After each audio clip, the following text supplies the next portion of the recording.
doctora Teresa Regina Quintana, que es abogada, especialista en programación neurolingüística, doctorada en Derecho Privado y en posgrado de los derechos del niño y niñas e infancia en el Colegio de Abogados de San Isidro, creadora y directora del equipo de abogados Amigos de los Niños en el Colegio Público de Abogados de la Capital Federal, o sea, de la Ciudad de Buenos Aires. Ejercita la profesión en forma independiente, es profesora de posgrado en el colegio público, consejera con mandato cumplido, ha asistido a diversos congresos y conferencias como expositora en universidades del exterior y autora de distintos artículos y del libro que ya se agotó, lo trajeron y ya se agotó, ¿no? Ya está, de los derechos humanos de los niños, niñas y adolescentes. En segundo término hablará el doctor Daniel Cabeza Loriente, que es doctor en Derecho y escribano público, egresado de la Universidad de la República, de aquí de Montevideo, docente de grado 3, contratado, encargado del grupo en Derecho Privado Sexto, de Familia, Sociedad Conyugal y Sucesiones, docente también en la Universidad de la Empresa, con sede en Colonia, realiza el ejercicio libre de ambas profesiones, es jefe de la Asesoría Jurídica Notarial del Estado Mayor y también ha participado en numerosos congresos de su especialidad como expositor y autor de artículos varios en Derecho de Familia. Por último, hablará el doctor Carlos Guillermo Ocampo, que es abogado, egresado de la Universidad de Buenos Aires, tiene el ejercicio privado de la profesión en forma independiente desde 1975 a la fecha, ocupó diferentes cargos gubernamentales desde el año 1989, actualmente director general de SADAIC, la Sociedad Argentina de Autores y Compositores de Música, presidente de Latinatur, profesor adjunto de Derecho Civil, Familia y Sucesiones desde 1978 a la fecha, y autor de diversos trabajos sobre su especialidad.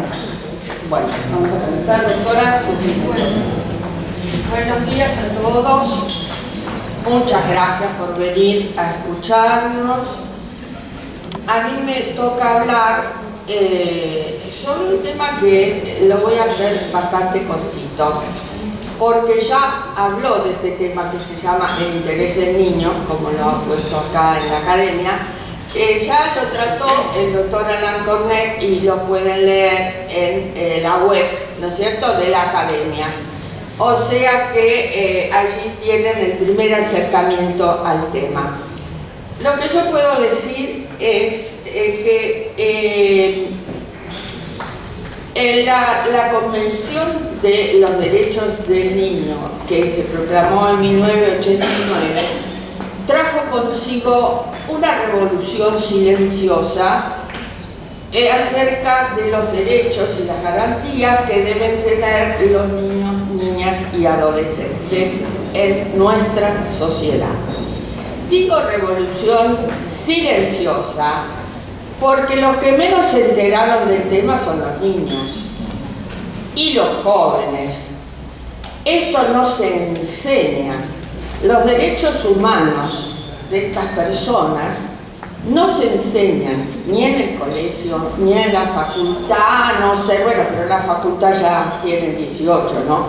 Pero lo que quiero decir es que si estamos hablando de ellos, aunque sea en forma muy sucinta, por lo menos tendrían que conocer que pueden hacer uso de determinados derechos que le han sido conferidos. Pero bueno, de a poco vamos a ir cambiando la cuestión. No ha sido fácil, por lo menos en nuestro país, aceptar en la parte, vamos a decir, jurisdiccional, el cambio en su totalidad. Algunos rezagos de justicia autoritaria del antiguo patronato de menores y de que el niño como objeto, aunque sea en el inconsciente, ha quedado. Pero estamos marchando. Cuando nosotros empezamos a trabajar como abogados del niño, evidentemente los primeros que se alertaron fueron los defensores. Algunos consideraban que le íbamos a sacar su trabajo. Y el trabajo nuestro es el de estar al lado del defensor también, que muchas veces no está, muchas veces no puede, por la cantidad de cosas que tiene, pero el enfoque del defensor es el enfoque de que, vamos a decir, preservar y cuidar que se cumpla la ley proclamada por el Estado. En cambio, lo nuestro es específico.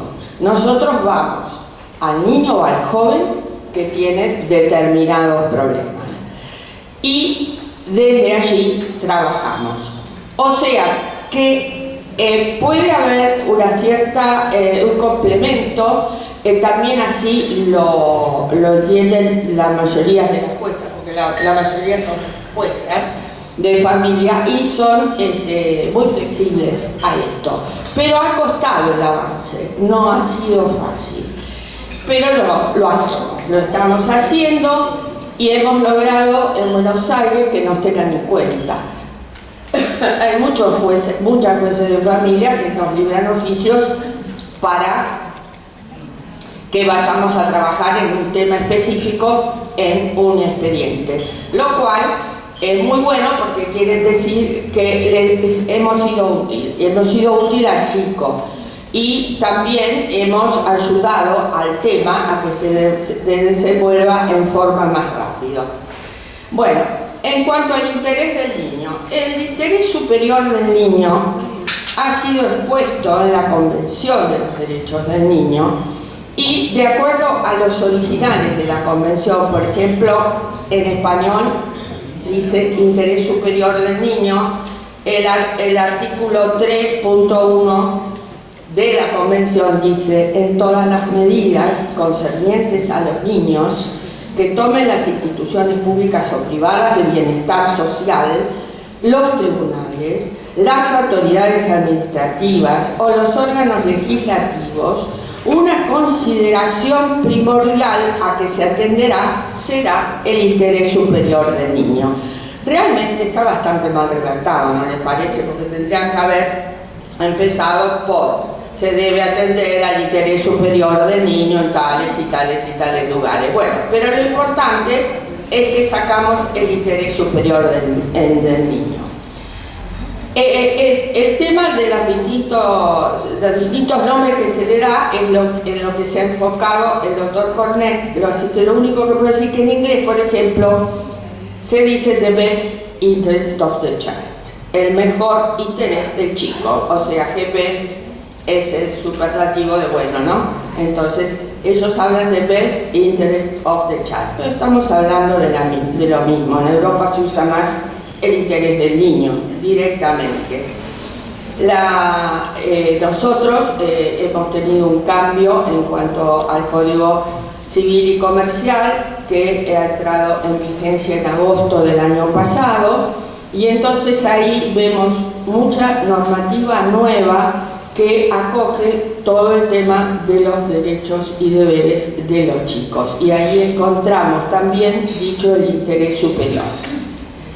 Ustedes saben que los distintos países, a raíz de esta convención, también han sacado sus respectivas leyes, que no son nada más que apoyar lo que dice la convención y adecuarla a ese país.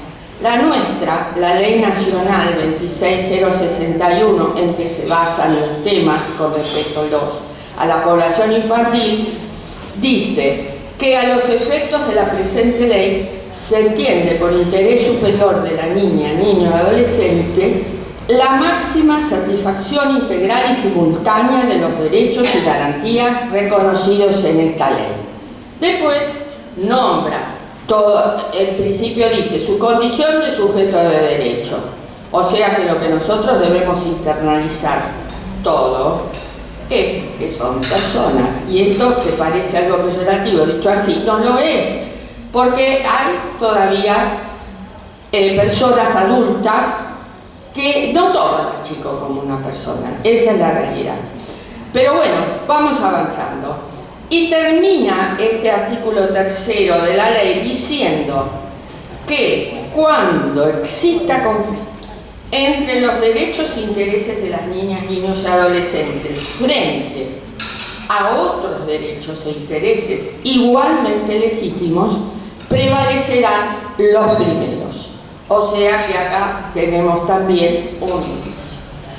Bueno, lo que yo puedo decir es que cualquiera sea la forma que hablemos del interés superior del niño, lo cierto es que es tan amplia su espectro de lo que toma en relación a estos derechos que podemos decir que es un marco, el marco con la frase interés superior del niño, del cual sacamos todos aquellos temas esenciales en que estén involucrados los chicos. Por ejemplo, la responsabilidad parental, los alimentos, el derecho de comunicación, la violencia familiar, el abuso, la trata, todo lo que ustedes quieran tratar. Estando involucrados los chicos, estamos entonces hablando del interés superior de ellos. Es como si fuera el sombrero de un mago que va sacando cosas de distinto color, de distinto tamaño, pero va sacando de ese sombrero que llamamos interés superior de niño. Pero también tenemos otros temas que hacen a lo que nosotros llamamos los paradigmas. Los paradigmas con respecto a los chicos es, por ejemplo, el mejor interés del niño y del adolescente con sus derechos a conocer su identidad, que nos lleva efectivamente al tema de la filiación que va a hablar acá los doctores. El derecho a conocer su centro de vida, o sea, la residencia habitual legítima que tiene el niño. ¿Qué otra cosa? Su derecho, y yo diría derecho de ver, para que en determinado juicio que esté involucrado se lo escuche, que sea oído. Esto para mí es una obligación. Hay que conocer al chico, hay que ser oído, tiene que ser oído y tiene que no solo ser oído, sino prestarle la atención debida que va al respeto que se le debe tener como persona. También se debe tener muy en cuenta el derecho que tiene a ser asesorado y acompañado por un abogado especializado en estos temas, o si estamos hablando de chiquitos, podemos hablar de un tutor ad litem, es decir, un tutor nombrado para ese chico, para ese expediente, en los que por allí hay conflicto entre los padres y necesitamos retirar del centro del conflicto a ese chico para darle un poco de aire y ver lo que está pasando.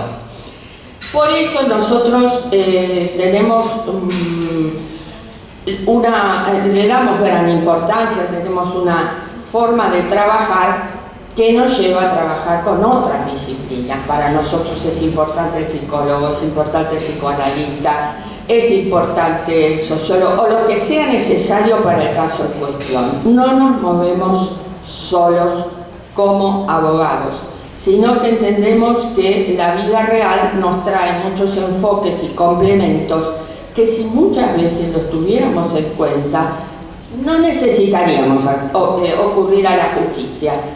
Se podrían, vamos a decir, arreglar o ajustar con el trabajo de los diversos personajes que actúan en el tema de los menores y su conflicto, porque hay muchas cosas que es muy fácil ir al juez y decir, bueno, el juez va a dar la orden y listo. No, siempre hay alguno que queda mal parado, hay alguno resentido, hay alguna cosa que no se proyecta tal cual quiere o ese grupo familiar o ese chico. Entonces es muy importante la multidisciplina para trabajar en el conflicto y llevarlo, si es necesario, más preparado a la justicia, si es necesario. Bueno, ¿qué más puedo decir del derecho superior del niño? A ver,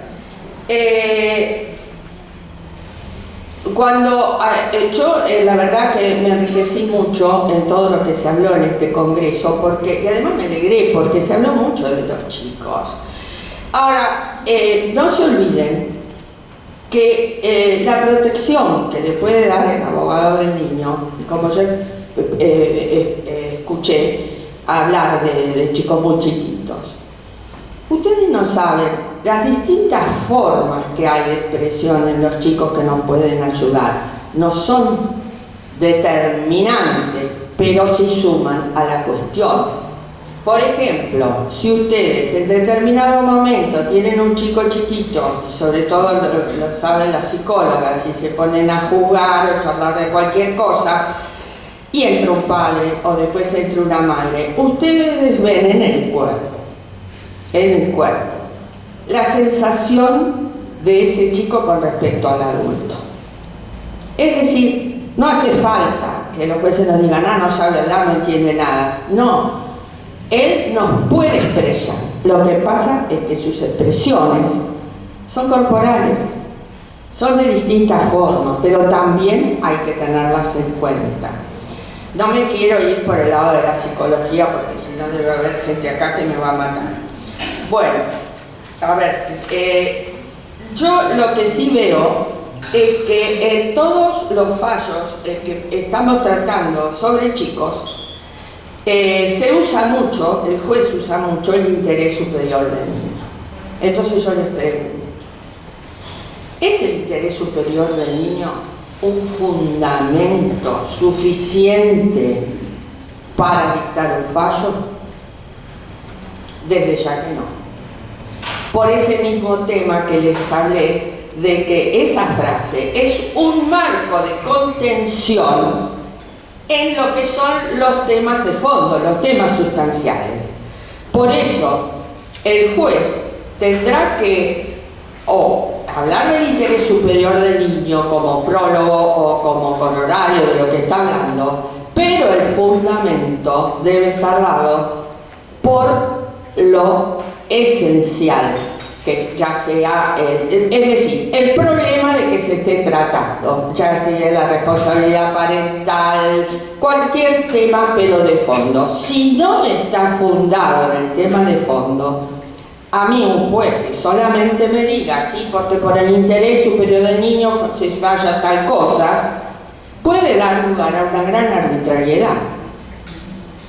Porque por el interés del niño se puede entonces fallar de distintas maneras si no lo apoyáramos ese interés superior del niño a lo que verdaderamente se esté tratando en el juicio.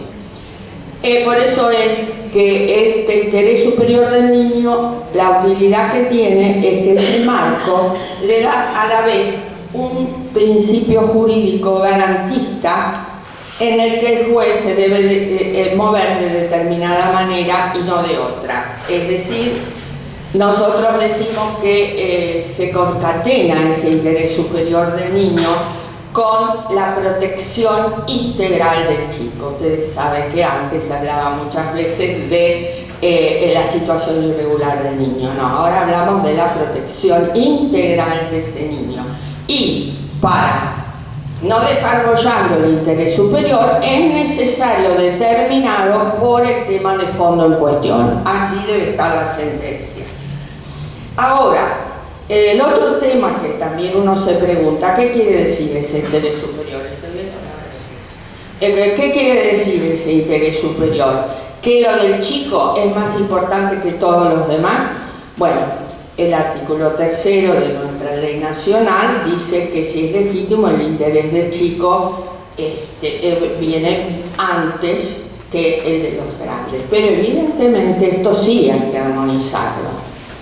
Hay que armonizarlo con el trabajo que se debe hacer, porque el chico puede querer algo, o el joven, que esté muy bien explicado y que sea necesario atenderlo y que no se puede decir nada, o bien puede tener algunas fallas que hay que atender. Lo que no puede ser es como nos ha pasado a nosotros cuando no nos dejan entrar, por ejemplo, para acompañar al niño o al joven, que un juez por ahí dice, usted se calla, porque el que decido acá soy yo.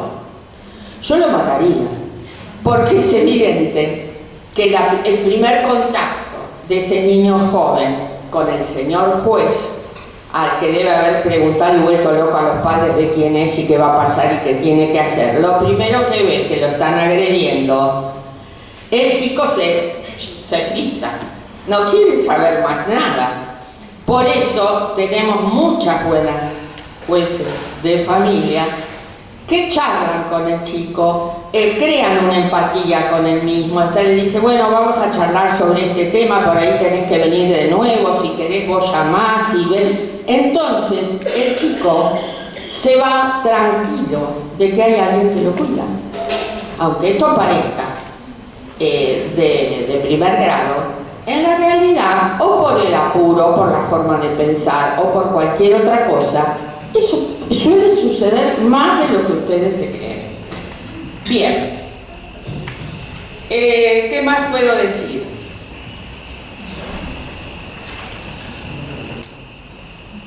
Uno de los países que más ha trabajado con el tema del interés del menor ha sido el Reino Unido.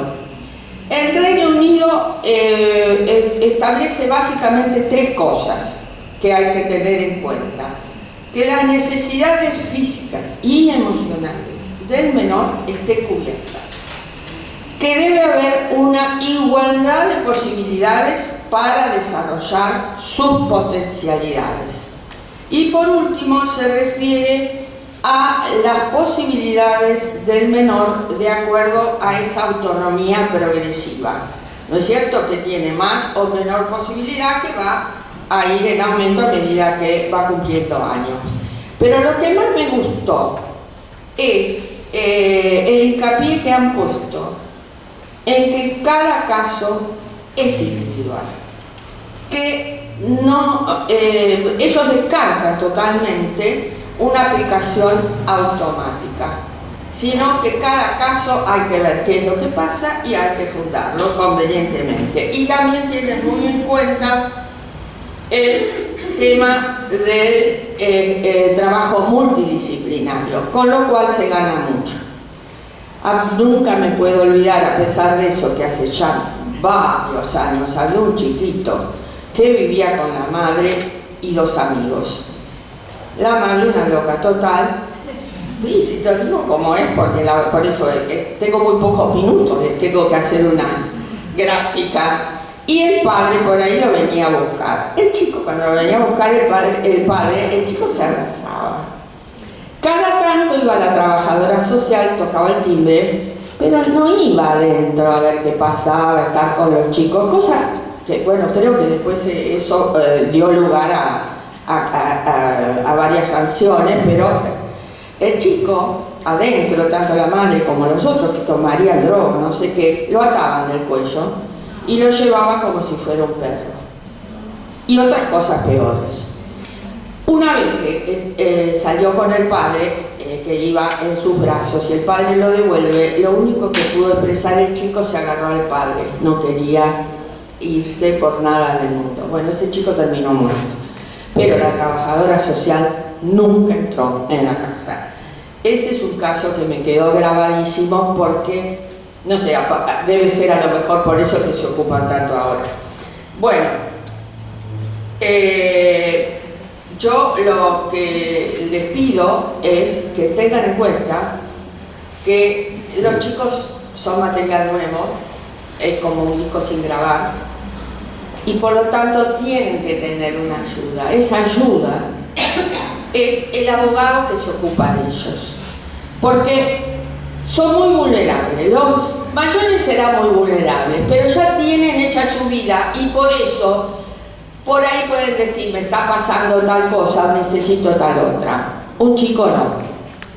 Un chico es, ustedes no vieron a ningún grupo de chicos hacer una huelga o pidiendo por sus derechos o por alguna cosa parecida, porque no los conocen realmente. O sea que esa vulnerabilidad debe ser cubierta por el abogado que los atienda, que tendrá también que tener en cuenta, como cualquier abogado de una persona, y el niño es una persona, va a tener en cuenta que hay muchas cosas de confidencialidad que no las puede decir, pero otra puede ayudar al juez para encaminar mejor la situación o al defensor de menores.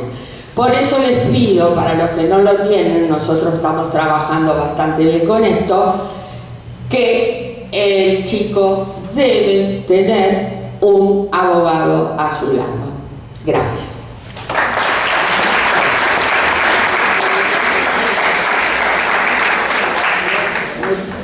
Muchas gracias, doctora. Bueno, le damos la palabra al doctor Cabeza Loriente. Hola. Bueno, buenos días. En primer lugar quería agradecer a las autoridades de la Academia por la invitación recibida. Y en la jornada pasada hubieron varios panelistas que optaron por hacer terapia al lado de acá y que solamente hubiese faltado, dado que hay tantos magistrados en el auditorio, téngase por desahogado y allí cada cual quedar conforme con las inquietudes que traía. Y venía con una postura similar, porque el tema que se me había asignado había sido identidad y filiación. Entonces había apuntado a la filiación, cómo está regulada en el ordenamiento nacional, y bueno, y con una serie de críticas de la legislación que la regula y sobre todo las últimas leyes cuya calidad legislativa viene y parece que es un denominador común en los países de América, que la calidad legislativa viene en franco deterioro. Por lo tanto, también apuntaba un poco a hacer terapia, pero hablando ayer con el copanelista, y me dijo más o menos lo que tenía pensado, el enfoque que pensaba darle al desarrollo, opté por cambiar la charla. O sea, en lugar de hacer la parte de terapia, una confesión de a qué obedece la temática que se va a abordar. El tema asignado era identidad y filiación. Vamos a propósito de esto, a ver un tema de la evolución legislativa que ha tenido la legislación nacional con respecto a los temas filiatorios. Me sentí identificado con el expositor anterior que decía que es mucho mejor tomar las viejas normas y actualizarlas que sacar normas nuevas. Bueno, nosotros tenemos ahí a la cabeza de la evolución legislativa nuestro Código Civil Uruguayo, 1868, copia en gran parte del Código de Napoleón, donde tiene una cantidad de cosas que fueron actualizadas y sin embargo mantiene vigencia. En esa evolución, en cuanto a la legislación vinculada a la filiación, tenemos el Código del Niño, viejo Código del Niño de la década del 30 del siglo pasado, donde en uno de sus artículos decía lo que acaba de decir la doctora, que los niños tenían derecho a saber quiénes eran sus padres. Allí arranca un tema de la identidad de las criaturas o de la identidad de la filiación de las personas. Ya a comienzos de la década del 2000 tenemos la entrada en vigencia del Código de la Niñez y de la Adolescencia. Acá tenemos una verdadera revolución en materia de recoger los avances científicos en la legislación. Nosotros tenemos un Código Civil estructurado sobre la base de presunciones y podíamos tener toda la batería de pruebas científicas sobre la mesa. Teníamos el ADN que determinaba si había coincidencia o no entre la filiación del padre y el hijo, y sin embargo, si no pasábamos, como decíamos a los estudiantes, unas puertitas que eran las causales de admisibilidad, podíamos tener todos los elementos sobre la mesa. Sin embargo, si no se daban determinadas hipótesis, no se podía, por ejemplo, investigar la paternidad, o en determinadas hipótesis no se podía desconocer la paternidad.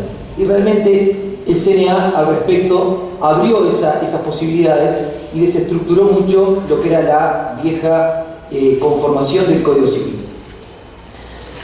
Después, a continuación, así aparece en el numeral cuarto dos normas, dos leyes nacionales, que son las mal llamadas leyes de matrimonio igualitario. En nuestro país, a partir de la 19.075 y la 19.119, está recogida la posibilidad de que personas de igual sexo contraigan matrimonio. La doctora Carosi decía en el panel anterior, hablando del tema de la ley de unión concubinaria, que el público que había para esas normas ha ido desapareciendo porque una vez que aprobaron una ley, como es en nuestro país, que permite el matrimonio de personas de igual sexo, se volvió necesario recurrir a aquella ley que regulaba más bien lo patrimonial de los convivientes. Hoy las personas pueden contraer matrimonio. Sabemos que el matrimonio es un instituto que, en cuanto a su número, también viene en descenso. Me preguntaban unos expositores extranjeros en la jornada de ayer cómo venía el tema de los números entre matrimonios y divorcios. Y bueno, tenemos ya varios años donde hay más divorcios que matrimonios. Y nos preguntamos cómo puede ser que haya más divorcios. Claro, que la gente se está divorciando hoy, los que se casaron unos años atrás. O sea, hoy tenemos más divorcios que matrimonios. Y por último tenemos la ley 19.167, que es la ley de técnicas de reproducción humana asistida. ¿Cómo se manejaba la determinación histórica de la filiación? Y bueno, allí tenemos padre, marido de la madre, presunción absoluta. Digo, era por imputación.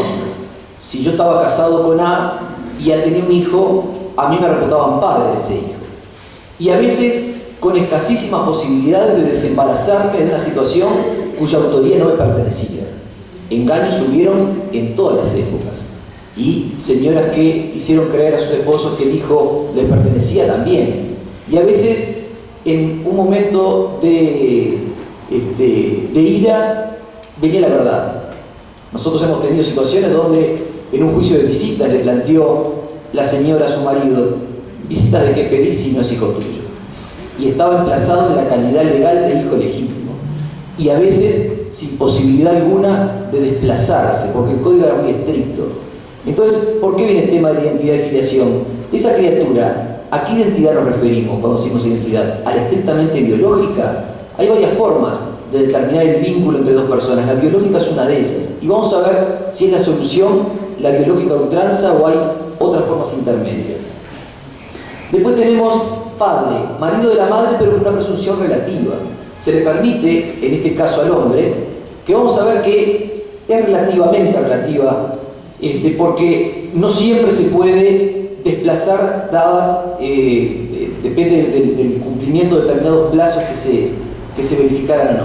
Pero eso es una introducción que hace el Código de la Niñez y de la Adolescencia, que permite, en determinadas hipótesis, igualmente, aunque se dieran ciertas situaciones, desplazar, desconocer esa filiación, sobre todo tratándose de filiación matrimonial. Tengan presente que a partir del CNA, poco menos que se nos prohíbe que hablemos de filiación legítima y de filiación natural. Se nos pide que hablemos de filiación matrimonial y filiación no matrimonial por un tema de discriminación. Avanzando más en el tiempo, decimos, bueno, ¿padre quién es? El que aporta la mitad del caudal genético.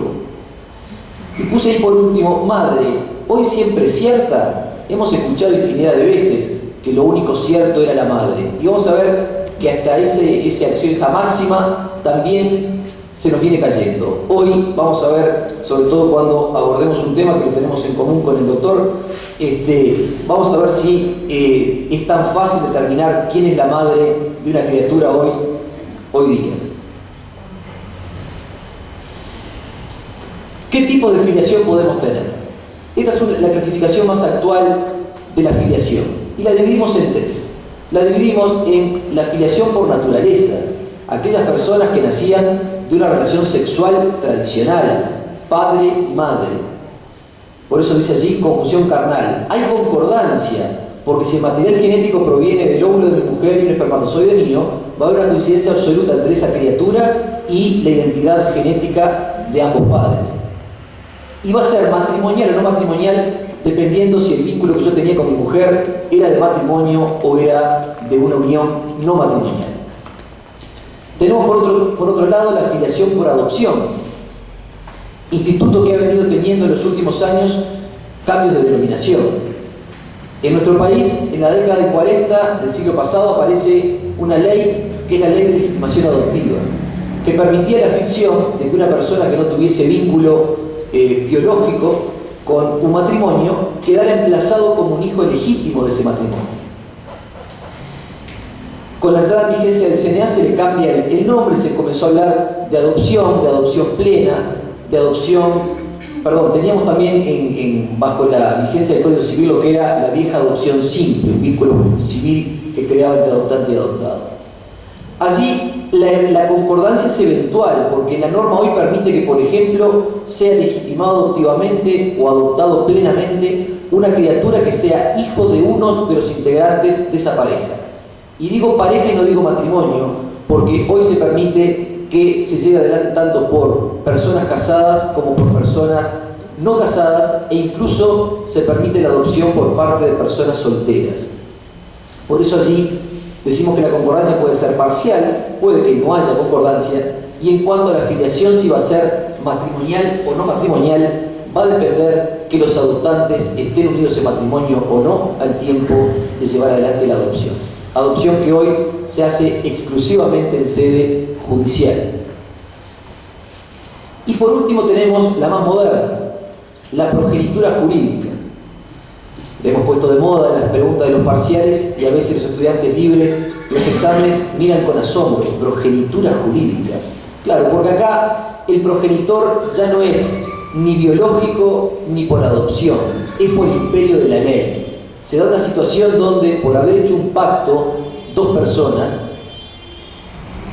donde puede haber concordancia o no biológica entre unos y otros, la ley los reputa igualmente padres a esas personas, aunque no tengan ningún vínculo biológico con esas criaturas. Y es básicamente a través de las técnicas de reproducción humana asistida. Esta transparencia en realidad fue la única que me quedó de la charla que había preparado. Que había puesto las acciones de Estado, y tenemos en nuestro código todavía divididas las acciones de Estado en la filiación matrimonial y en la no matrimonial, con una numeración de distintos procedimientos, con distintos plazos para distintas hipótesis, pero solamente quedó ahí como testimonial esta transparencia. Ahí dice Made in USA, después traté que dijera en idioma hindi, hecho en India, abajo en ruso, hecho en Ucrania, y ahora hecho acá. ¿A qué nos estamos refiriendo? Nos estamos refiriendo a las técnicas de reproducción humana asistida. Y no es casualidad que tuvieran esas inscripciones. Tradicionalmente, para recurrir a esas técnicas se iba a los Estados Unidos y se traía una criatura resultante de una técnica de reproducción humana asistida, incluso con la documentación de origen de la criatura. Después India fue uno de los puntos donde se lograba que esas personas aportaran su aparato reproductor femenino para llevar adelante una subrogación de vientre, lo que se conoce comúnmente como alquiler de vientre. Se da un problema que en algunas de esas ciudades en India donde se daba esta situación había cierta reticencia a la entrega de la criatura cuando, por ejemplo, los comitentes, que es como le llamamos a las personas que solicitan la técnica, por ejemplo, eran personas de igual sexo, y había una negativa a la entrega de una criatura si los receptores de la misma eran personas de igual sexo. Y en los países de la ex Unión Soviética, allí el tema era mucho más libre y es mucho más libre, e inclusive en una clasificación actual que hay de los países que admiten y no estas técnicas, y sobre todo lo que tiene relación con el alquiler de vientres, tenemos países que son absolutamente permisivos a la hora de celebrar contratos de subrogación de vientres para que un tercero lleve adelante la gestación con material genético propio o con material ajeno. Ahí tenemos con la reserva que planteamos en el caso anterior, esa mamá embarazada con el cartel de alquilado. Después tenemos allá un caso de un padre comitente. Los dos chicos del cantante son fruto de una técnica de reproducción humana asistida. Y por último, un matrimonio heterosexual, porque no piensen que la técnica está apuntado solamente para personas de buen sexo, también matrimonios heterosexuales. Yo la semana pasada tuve una reunión con el médico referente de lo que es la asistencia pública en nuestro país, que es el Hospital Pereira Rosell, que tiene un sector que es el que atiende a la técnica de reproducción humana, y me decía que hay alrededor de 30 consultas mensuales de personas que van para recurrir a la técnica, dejando de lado todo lo que por una cuestión de ingresos pueden recurrir a clínicas privadas.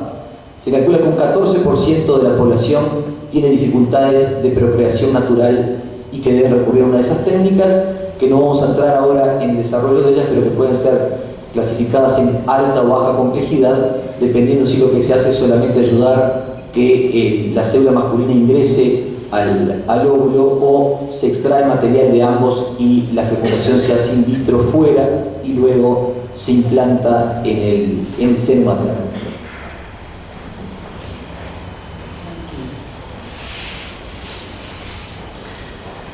Vamos a ver así qué tipos de maternidad podemos tener al amparo de estas normas. Y tenemos la maternidad clásica, la mujer que concibe en forma natural con su pareja. Tenemos la maternidad genética, donde la coincidencia es del punto de vista genético entre madre e hijo. La gestacional, la que guarda relación con aquel vientre subrogado o vientre de alquiler. Y la legal, que es el resultante de una imputación que la ley hace de considerar madre a determinada persona. Por eso decía que aquel axioma de que madre siempre es cierta, acá realmente se nos comienza a desdibujar. Dejando de lado esas situaciones que se han visto de tipo patológica. Los otros días tenía un artículo de prensa donde decía que un médico con material genético propio pensó que era la persona más adecuada para aportar su carga genética, había inseminado, además los médicos dicen que, los genetistas dicen que se inseminan los animales, que respecto de las señoras se dice fertilizado. Había fertilizado con material propio a 150 pacientes.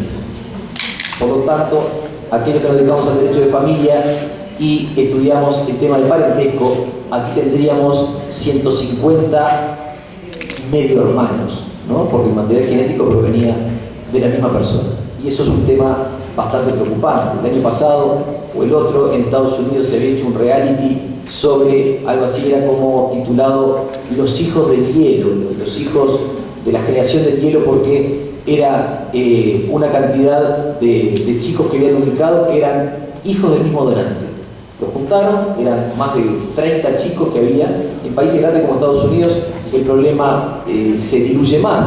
En un país como el nuestro, si tenemos 30 personas que son hijos del mismo donante, sería muy complejo por la posibilidad de que haya medio hermanos. Y aquí habían juntado a una cantidad de chicos que eran provenientes del donante X6324, y los habían juntado todos. Y bueno, y así tenemos como el tema de la identidad se nos empieza a hacer agua, que era el objeto de la charla. Técnica de reproducción humana asistida, identidad y derechos sucesorios, que son los únicos dos puntos que este tema voy a desarrollar. Nosotros antes, cuando hablábamos de la identidad en materia filiatoria, ¿cuántos miembros encontrábamos? 3: padre, madre e hijo. Padre conocido, más conocido, menos conocido, madre siempre cierta. Ahora, si podemos llegar al extremo, hoy podemos tener 7 personas vinculadas en una filiación.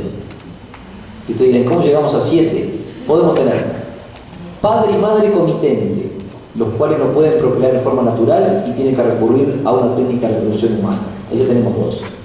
Donante del óvulo, donante del esperma. La persona que aporta el vientre. Y no nos olvidemos que puede ser casada y tener marido. Por lo tanto, esa señora que va a tener, siendo casada, un hijo, no va a ser ni de ella ni de su marido, sino que se lo vamos a reputar como hijo de los comitentes. Ahí van 6. Y el 7º es el fruto de la concepción. O sea, tenemos 7 personas y ahí decimos, bueno, ¿y quién es el padre? Padre es el comitente, padre es el que aportó el material genético, el esperma.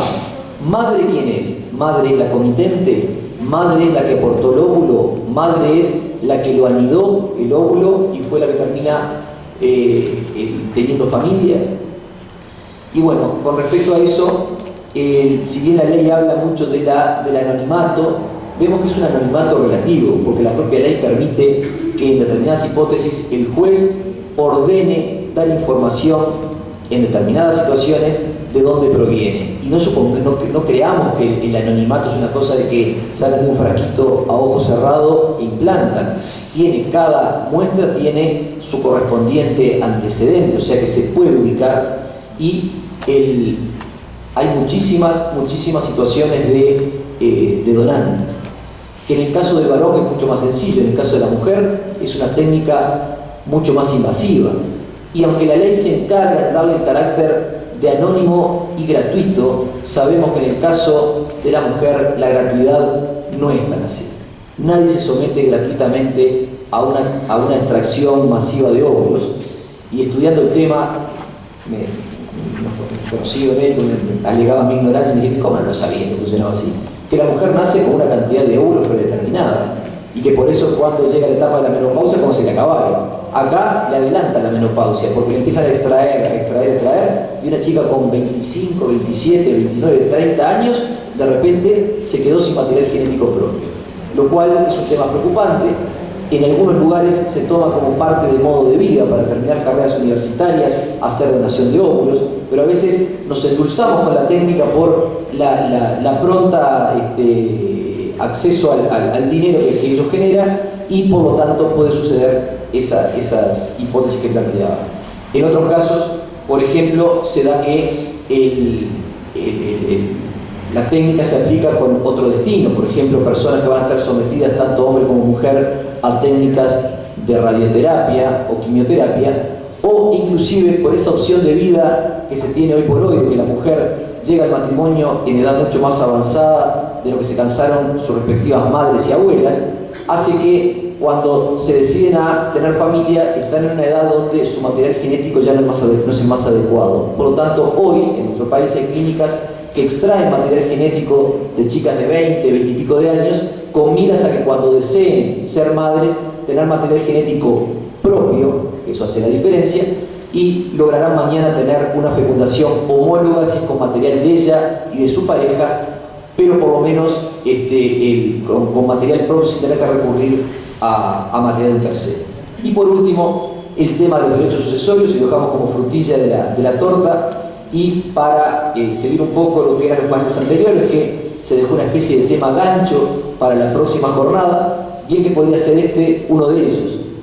Nosotros en nuestro país tenemos una regulación que data de 1868 y decía quiénes tienen derecho a heredar. Y tiene derecho a heredar la persona nacida, pero también el concebido. Y si uno mira el derecho comparado, casi todos los países recogen la figura del concebido, con un plus. Uno le pide que el concebido nazca, otros piden que nazca, algunas legislaciones son muy pintorescas, dicen que nazca con forma humana, otros dicen que nazca y viva, otros dicen que nazca y viva a determinado plazo, pero requerían que estuviera concebido por lo menos al tiempo de la muerte del causante. Y acá ¿qué problema tenemos? ¿Qué es estar concebido? Y no vamos a entrar a desarrollar o por lo menos a agotar ese tema. Tenemos tantas concepciones de la concepción como posiciones filosóficas o religiosas. Y nuestra ley nos complica más la vida porque nos permite la implantación o la fecundación póstuma. La ley dice que transcurrido dentro de los 365 días posteriores a la muerte, si había un pacto que lo requieren entre ambos que fuera escrito, la mujer se podrá fertilizar con el material de su pareja fallecida o implantar el embrión que tuviese crioconservado durante la vigencia de esa unión, que puede ser matrimonial o no matrimonial. Y si nosotros sacamos la cuenta que se pudo haber tomado todo el plazo para llegar a esa técnica, tenemos que pasaron 365 días, 12 meses, más 9 de embarazo, podemos tener un hijo póstumo a los 21 meses de muerto el padre. Y la pregunta es, ¿eso modifica el régimen sucesorio actual? Otra pregunta, ¿está concebido? Si el material genético estaba guardado, crioconservado en nitrógeno, ahí no había concepción. Teníamos semen del padre por un lado, que la ley permite que lo implante, y ahí igualmente voy a tener una filiación matrimonial con una persona que ya estaba muerta. Pero con respecto a una persona que ya está concebida y lo implantamos, esa concepción, ese embrión crioconservado es la concepción de la que hablaba del Código Civil. Y ahí tenemos bibliotecas varias. Y lo último sobre el tema, hay una sentencia de la Corte Interamericana de Derechos Humanos, en el caso Artavia Murillo, donde tomó posición la Corte, pero es la Corte con una integración en particular, que entendió que se había concepción cuando el embrión había sido implantado, que mientras tanto, si no estaba implantado, no se trataba de una persona. No es que no haya vida, nadie discute que no hay vida, vida hay. El tema es que vida y ser persona son conceptos diversos. Muchas gracias.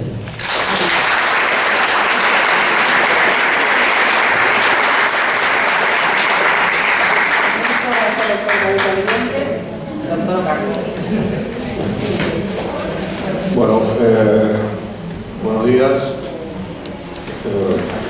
El doctor Cabezas ha dicho gran parte de cosas que yo pensaba decir.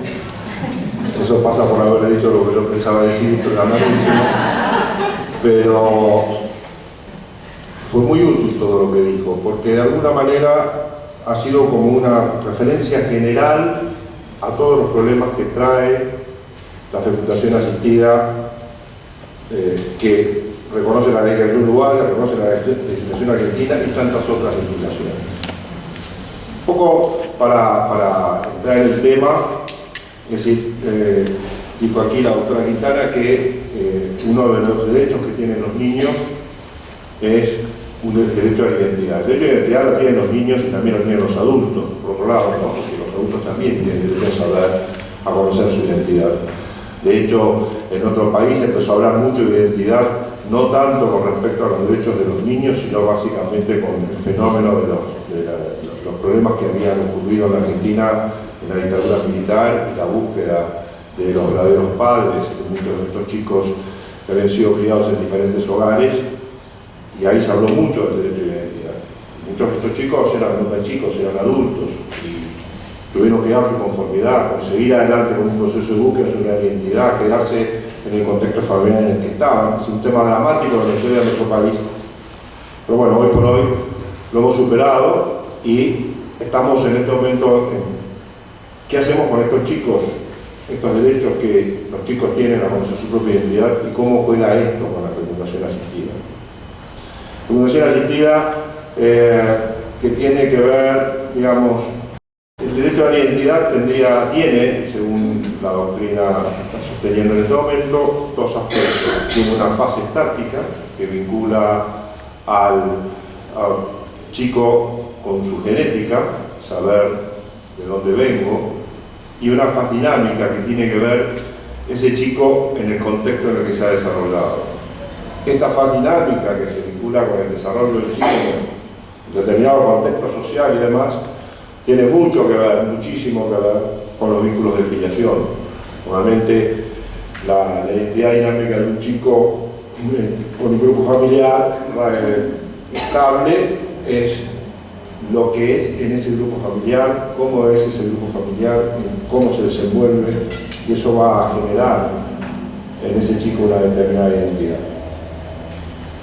Uno de los problemas que se plantean con la fecundación asistida es que la fecundación asistida puede ser, tanto sea homóloga, caso en el que tanto los gametos masculinos como femeninos son proporcionados por marido y mujer o por los integrantes de la pareja que pretenden tener hijos, o puede ser heteróloga, y cuando es heteróloga es cuando interviene un tercero, un donante, y la heteróloga puede ser donde hay un solo donante de gametos, que puede ser el hombre que dona su semen, en tanto y cuanto que la madre es la mujer, es la que va a ser la madre del chiquito y aporta sus propios gametos, o puede ser heteróloga absoluta, por nombrarlo de alguna manera, que es cuando el chico es consecuencia, el embrión es generado como consecuencia de la donación de gametos de terceros ajenos al matrimonio, a la pareja que pretende tener hijos, o eventualmente a la mujer sola que pretende fecundarse.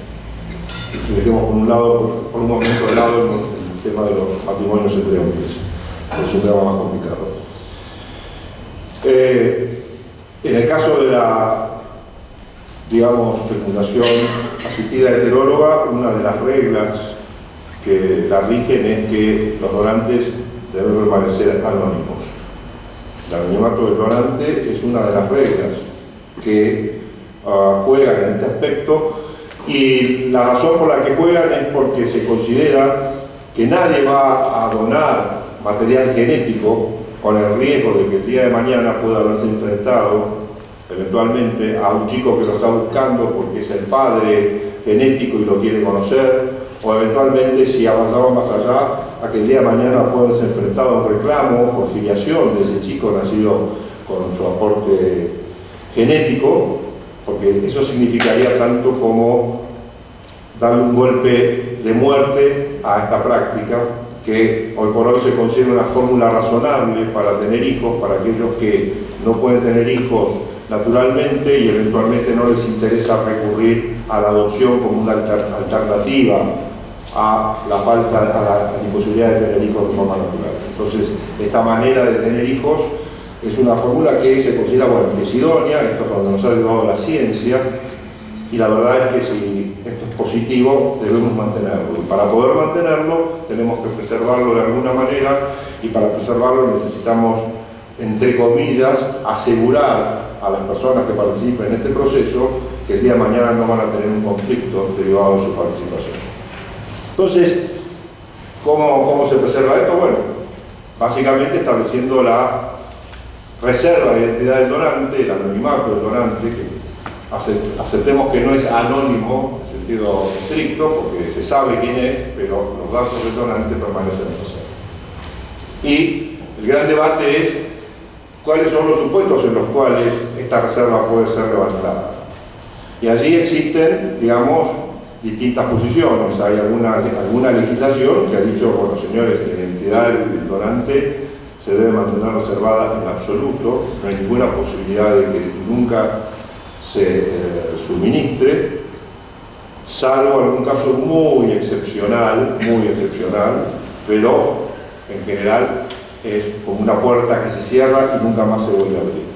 Después existen otras legislaciones que dicen, no, realmente el tema de la identidad del donante sí es cierto, debemos tratar de mantener la reserva, pero busquemos un criterio intermedio. Es decir, justifiquemos el levantamiento de la identidad del donante por razones de salud, el tema de los impedimentos patrimoniales, otro argumento, y eventualmente cuando haya razones justificables, muy justificables, que, valga la redundancia, justifiquen el levantamiento de la reserva, que es un sistema intermedio en el que se sienta el Código Civil y Comercial argentino, actualmente vigente, que regula la materia. Y después hay un régimen más amplio que dice, bueno, en realidad la identidad del donante no tiene por qué permanecer reservada. Lo que importa no es tanto mantener reserva la identidad del donante, sino que el donante está indemne de cualquier reclamo derivada de su paternidad genética respecto de la persona que ha sido fruto de su donación. Pero claramente no hay ninguna buena razón para mantener el anonimato al donante desde el punto de vista de que si la persona quiere saber quién es, se le puede dar esa identificación. Esta posición, digamos, es la más amplia y también ha sido receptada en algunas legislaciones comparadas. Ahora, lo que sí está claro es que en la legislación comparada con la legislación argentina, de lo que está indemne el donante es siempre de enfrentarse a las consecuencias de su donación. Cuando hablo de enfrentarse a las consecuencias de su donación, es verse enfrentado a un reclamo de filiación y a un eventual cumplimiento de sus deberes, de los deberes paterno-filiales derivados de haber hecho un acto de donación en el cual sus gametos forman parte del 50% del chico que reclama, o eventualmente el 100% si se trata de una heteróloga completa. Eso, todo el mundo dice, no, esto no puede ser, entonces esto significaría que nadie donaría, con lo cual una de las fuentes más importantes como para poder tener hijos a través de estas técnicas, que es la donación, desaparecería. Entonces, a raíz de todo este esquema, yo me he hecho una serie de preguntas, cuyas respuestas por supuesto no las tengo, pero son preguntas que me generan inquietud. ¿Por qué digo esto? Cuando acá en el mecanismo de fecundación asistida, para someterse a la práctica es necesario el consentimiento libre e informado, como si fuera un matrimonio, de los cónyuges que se van a someter a la práctica. El marido tiene que restar el consentimiento con que su mujer sea fecundada Y ese consentimiento está requerido en la ley. Acá hay un primer tema que tiene que ver con si la fecundación es homóloga o heteróloga. ¿Por qué digo esto? Porque la ley dice que el consentimiento debe renovarse en cada práctica. La realidad es que cuando una pareja, un matrimonio, vamos a seguir con un estándar, cuando un matrimonio decide someterse a una técnica de reproducción humana asistida, la práctica es que se generen más embriones de los que se van a implantar. Primero se implantan parte de los embriones generados y los embriones adicionales que se han generado quedan en reserva por si fracasa la primera práctica, entonces podría hacerse una segunda, para evitar la repetición de un procedimiento que, por lo que tengo entendido, es muy doloroso, muy complejo, etcétera, etcétera, etcétera. Ahora, para la segunda práctica, respecto de esos embriones que no fueron implantados, también se requiere la renovación de la conformidad. Debe darse una nueva conformidad para esa nueva práctica. Cuando la fecundación es homóloga, o sea, la única diferencia que hay entre la fecundación homóloga y la fecundación por naturaleza es que el modo en que el chico es concebido, porque la fecundación por naturaleza es concebido a través de relaciones sexuales, en la fecundación asistida homóloga es concebido a través de un procedimiento técnico. Pero ese chico es 100% hijo del matrimonio que decidió someterse a la fecundación. Respecto a esta situación, hay algunos autores en Argentina que han dicho que en realidad la fecundación asistida homóloga en realidad es fecundación natural y no es fecundación asistida en cierto senso. Pero la realidad es que la ley no distingue cuando habla de fecundación asistida entre homóloga, asimilando la natural, y heteróloga como una variante, como una situación diferente. Entonces, en principio, la homóloga también estaría sujeta a los mismos requisitos de la heteróloga, que serían los que acabo de señalar. Se van probablemente a producir más embriones de los que se necesitan para una primera implantación, y si tiene que haber una segunda implantación, tendrá que renovar el consentimiento el marido de la madre, que a su vez es el padre genético, porque ha aportado el 50% de los gametos de ese embrión. Esto parecería ser que es lo que dice la ley argentina, porque no hace ninguna distinción. Después está el supuesto de la fecundación heteróloga, donde el matrimonio decide someterse a esta técnica, supongamos que el hombre no puede embarazar a su mujer, y entonces decide recurrir a un donante. Entonces, para esa operación es necesaria la conformidad del marido. Da la primera conformidad, se produce la implantación, fracasa el proceso, y para la segunda implantación es necesario que renueve su consentimiento, cosa que no hace. Se niega a renovar su consentimiento. ¿En qué situación queda eso? Bueno, ¿qué pasa si la mujer, no obstante que el consentimiento no se ha renovado, se implanta igual esos embriones? Lleva adelante, esta vez con éxito el proceso, nacen los hijos. Esos hijos van a estar en esta situación. Van a tener, por supuesto, van a ser hijos de la madre que los trajo al mundo, que por otro lado fue la que aportó seguramente, vamos a tener el ejemplo que estoy dando, aportó sus gametos, o sea, van a ser hijos genéticos, y aparte van a ser hijos, porque han nacido, están determinados por el parto como hijos de esa madre, pero no van a tener padre. ¿Por qué no van a tener padre? Porque el marido que no renovó su consentimiento no se le puede atribuir la paternidad. Y el donante, que donó sus gametos, no se lo puede atribuir la paternidad. Entonces, en esa situación, ¿cómo queda la cosa? Bueno, la cosa queda como que el chico va a tener madre, siempre cierta, como de doctor, pero no va a tener padre. Y no es que no va a tener padre al principio o en el medio, no va a tener padre nunca, porque no va a poder reclamar la filiación respecto de ninguno de los dos que eventualmente podrían ser sus padres. Un tema para pensar, porque está bien, hablamos del derecho de identidad y convertimos el derecho de identidad en una especie de dogma y en una especie de maná del cielo respecto a los derechos de los chicos, Pero en algunos casos la solución legislativa no se ajusta tanto a este tema del derecho de identidad. En algunos casos hace ruido. Este es un caso en el que a mi criterio hace ruido. Después puede ocurrir, esto estoy hablando de la heteróloga. Ahora, si en la homóloga nosotros entendemos que los principios que se aplican a la fecundación asistida homóloga son los mismos que se aplican a la fecundación asistida heteróloga, el resultado va a ser el mismo, solamente que a mi criterio va a ser peor. ¿Por qué? Porque hacemos una primera práctica donde el padre genético, que es el marido de su madre, presta la conformidad.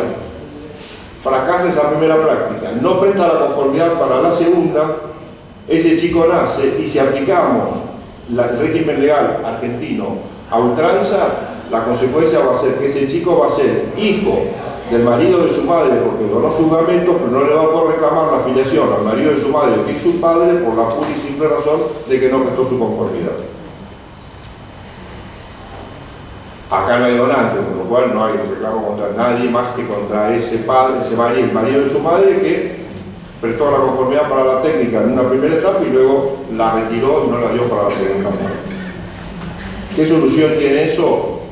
Bueno, dos posibilidades: o condenamos a ese chico a no tener filiación paterna, o establecemos que en el caso de la fecundación asistida homóloga no hace falta la renovación del consentimiento.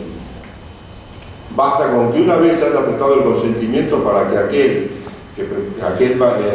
padre que ha aportado sus gametos, que ha prestado su conformidad, no pueda volver para atrás. Es una vez y para siempre. ¿Por qué? Porque sí, claramente, es muy parecida, por no decir igual, la fecundación asistida homóloga que la fecundación por naturaleza.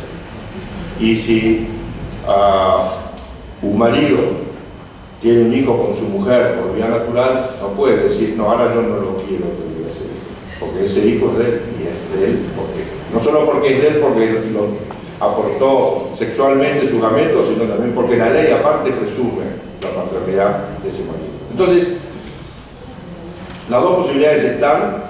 Probablemente, puesto esto a consideración de los jueces, la solución más adecuada va a ser la segunda. Los jueces, cuando resuelven, no resuelven aplicando la ley en forma fría, sino también la ley en forma dinámica, interpretándola y aplicando la situación del caso, pero es un problema que se plantea. En el caso de la fecundación asistida heteróloga ya la cuestión es más compleja, porque ahí ya, para que los jueces puedan aplicar, digamos, hacer una interpretación dinámica o correctora o justa de la ley, es muy difícil hacerla en este caso, porque cualquier interpretación correctora significaría, de una manera u otra, avanzar sobre la disposición legal en un supuesto en el que expresamente la disposición legal establece lo contrario. Entonces ahí, vuelvo a repetir, hay un tema donde la identidad queda flotando por la otra parte. Hay otro caso que también me ha generado algunas dudas, que es la implantación post-mortem. En el derecho argentino no está permitida la implantación post-mortem, con lo cual tenemos un problema de interpretación, porque podemos interpretar que como no está prohibida, porque la ley no la prohíbe, está permitida, y entonces si está permitida podría implantarse una. De hecho hay un fallo en la Argentina de una implantación post-mortem, del que habían pasado creo que 3 o 5 años desde la muerte del marido de la madre quiso implantarse con el material genético del marido y se le hizo lugar. Obviamente todos los problemas vinculados con los derechos sucesorios, si hereda o no hereda al padre muerto hace 5 años, porque no existía al momento en que el causante había fallecido, etcétera, etcétera, han quedado totalmente helados. No sabemos cómo se va a resolver eso, porque en definitiva la resolución judicial se limitó a reconocer que eso se podía hacer. No resolvió más que eso y no se metió en las cuestiones conexas, con lo cual desconocemos qué va a pasar con esa situación que usted de alguna manera ha dejado plasmada. En el caso del fallecimiento del marido, la pregunta es qué pasa con la implantación post-mortem, si es posible o no es posible, y si se hace transcurrido X plazo, se le va a atribuir la paternidad al marido fallecido o ese chico va a quedar con una filiación materna exclusiva. Este es otro tema donde, al no haber en el régimen de la ley argentina nada que lo resuelva, ni diciendo que se puede ni que no se puede, y si se puede, dentro de qué circunstancias, genera una situación de duda que quedará sujeto al criterio de los jueces. Aunque, como veo, la cuestión probablemente los jueces vayan a resolver esto, también atribuyendo la filiación al marido que es su padre, porque en definitiva es lo que responde más al hecho natural. En otro caso, donde también se me ocurre que hay una situación compleja, es en el caso de la maternidad subrogada. En el caso de la maternidad subrogada puede haber distintos supuestos. Un primer supuesto puede ser que la mujer portadora reciba en su vientre un embrión con gametos del matrimonio que de alguna manera no puede tener hijos, porque la mujer a lo mejor no puede portar, y decide pedir su servicio como madre portadora, pero el embrión es 100% del marido y de la mujer. Ese es un caso. El otro caso posible es que ese embrión sea 50% del marido y 50% de la portadora, porque a lo mejor la mujer no está en condiciones de producir óvulos para generar un embrión. El tercer caso posible es que ese embrión sea 100% de donantes, que el matrimonio quiera tenerlo para sí como hijo de ellos y que contraten los servicios de la portadora para llevar adelante ese embarazo. Y el cuarto supuesto, que también es complejo, es el caso de los hombres que casados quieren tener un hijo. Sabemos que ahí es imposible que un hombre tenga un hijo. Primero, 50% de los gametos van a ser necesariamente de una mujer diferente a la de los hombres, porque los hombres no tenemos gametos femeninos por ahora. Uno nunca sabe porque la ciencia evoluciona y quién sabe. Pero por ahora no tenemos gametos. Entonces, 50% de la composición genética del chico va a ser de una mujer, que puede ser la portadora o una tercera. Vamos a suponer que es la portadora, porque ahí es donde quiero apuntar. Y el otro 50% puede ser de cualquiera de los integrantes del matrimonio. Bueno, se lleva adelante la práctica. La portadora que ahí vamos a tener que empezar a ver la situación. Supongamos la portadora que aparte aportó el 50% de la composición genética del chico. Nace el chico. La portadora pretende mantener un vínculo respecto de ese chico, porque al final del camino tiene 50%, su material genético femenino es el de la portadora. Segundo, lo llevó 9 meses. Lo sintió, lo vio crecer al chico. El amor que la mujer siente por un chico, esto no porque yo lo haya a mi propia, pero la mujer quiere a su hijo a partir del momento en que lo siente.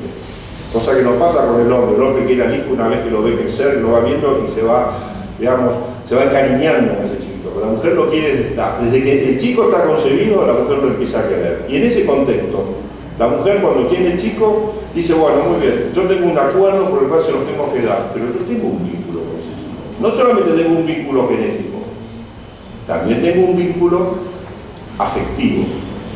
¿En qué situación queda esa mujer frente a esta situación?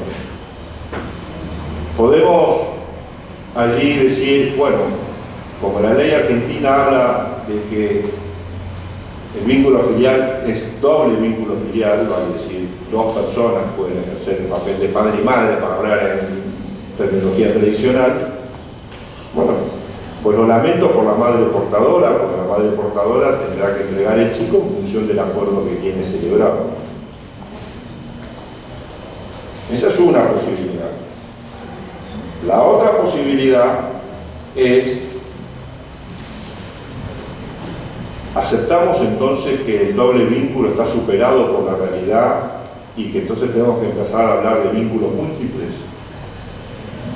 El de los 7 integrantes del partido de fútbol que describió usted, porque es un partido de fútbol, 7 de un lado, casi un partido de fútbol de cancha chica, en ese partido de fútbol hay 7 personas involucradas. Yo no digo, ¿puede haber 7 vínculos? No, parecería que es exagerado. Porque puede haber más de 2 vínculos, puede haber circunstancias en las cuales se justifica un vínculo adicional. Nosotros en Argentina ya hemos tenido un caso en la provincia de Buenos Aires, antes de la vigencia del Código Civil y Comercial de la Nación, porque con la vigencia del Código Civil y Comercial de la Nación la cuestión es más complicada porque el Código Civil y Comercial de la Nación se asienta sobre el doble vínculo. Pero antes de la vigencia del Código Civil y Comercial de la Nación hubo una cuestión de hecho en la que 2 mujeres tuvieron un hijo y el padre era que aportó sus datos genéticos, un amigo de ellas, y plantearon la necesidad de inscribir el chico a nombre de él y de ellas dos. Y el registro del Estado Civil de las personas de la provincia de Buenos Aires aceptó esa teoría del vínculo triple vínculo filial, porque empezaron, el tema era que el vínculo filial es consecuencia del amor. Y si un chico tiene la suerte de tener más de 2 personas que lo quieren como hijo, bueno, pues entonces reconozcamos, bueno, me quedé con parte de las cosas sin decir.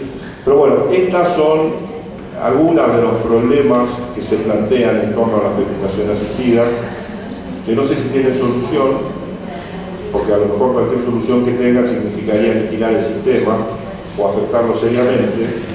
Y bueno, y eso ya es una cuestión mucho más compleja. Bueno, muchas gracias.